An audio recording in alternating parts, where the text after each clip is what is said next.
Which of the English translations or meanings of the Arabic Qur'an would you recommend to the viewers as being the best?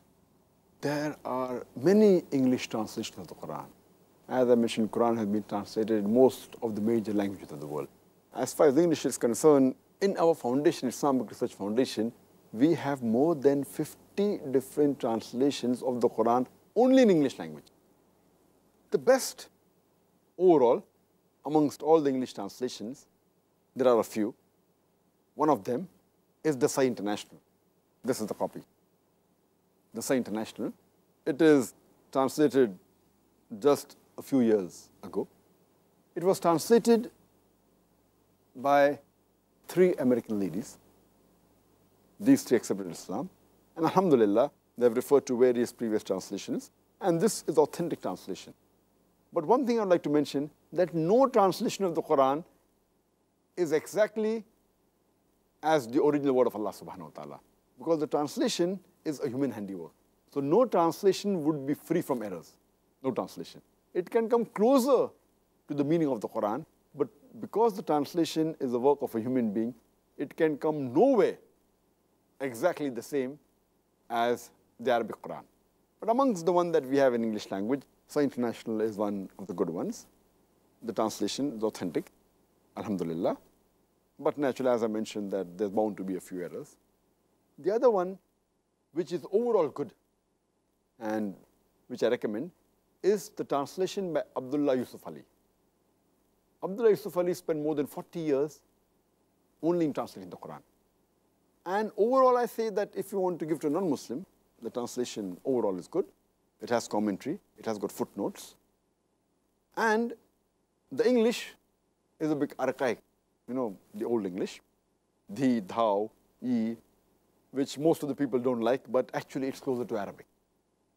Because Arabic is a language in which you have 2 genders, male and female, and numbers you have 3, singular, dual, and plural.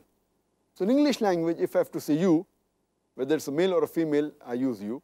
Whether it's a single person or 2 persons or more than 2, I use the same you.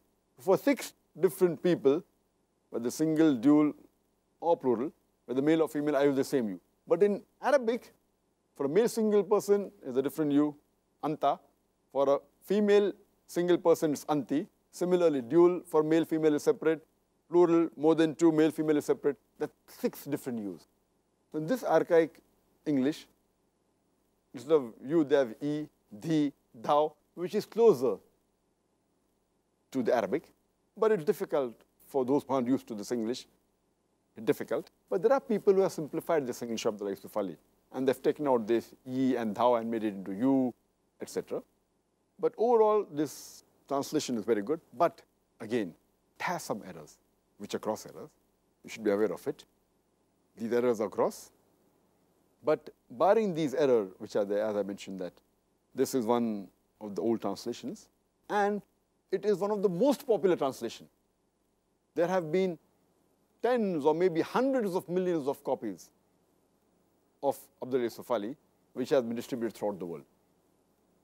Because it's a popular translation, there are books written against this Quran also, maximum. But alhamdulillah, it is a good handiwork. We have to be careful of the errors. The other good translation is the Noble Quran by Taqiyuddin Hilali and Mohsen Khan. This translation I especially recommend for the Muslims. I don't recommend for the non-Muslims because it has too many brackets. And it's good for the Muslims because in the footnotes, very often they give references from Sahih Bukhari, Sahih Muslim. So it's helpful for the Muslim to understand the Quran better. But for non-Muslim, because of the brackets and too many explanation, it may not be very much feasible for Dawah work, according to me. The other translation which is good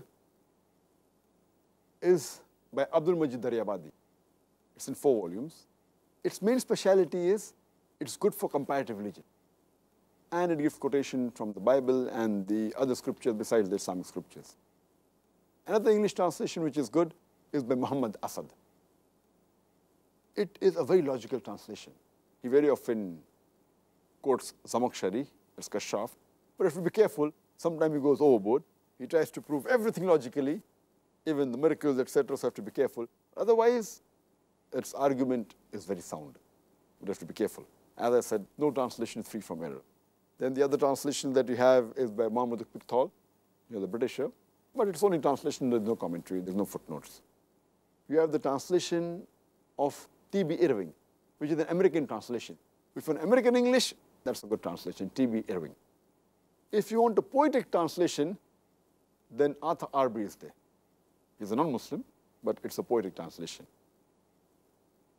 These are many of the translations which were translated directly from Arabic to English, and the famous one. There are many other, several.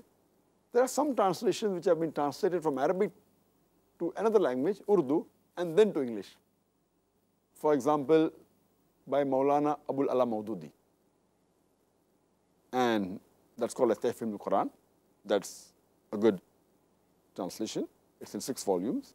The new one is in more volumes, and especially the new translation from Urdu to English by Zafar Ishaq Ansari is far better in English. And it's a different view. It gives a different view, a different angle of the Quran. I'd just like to mention one more. The other one which translated from Arabic to Urdu to English is by Maulana Shams Pirzada. It's in 3 volumes, Dawah Quran. So these are some of the important translations. I think it's approximately 10 that I've mentioned. There are more than 50 that are available, and in the market maybe more. Just a sample for the viewers. If they want, they can refer to this translation.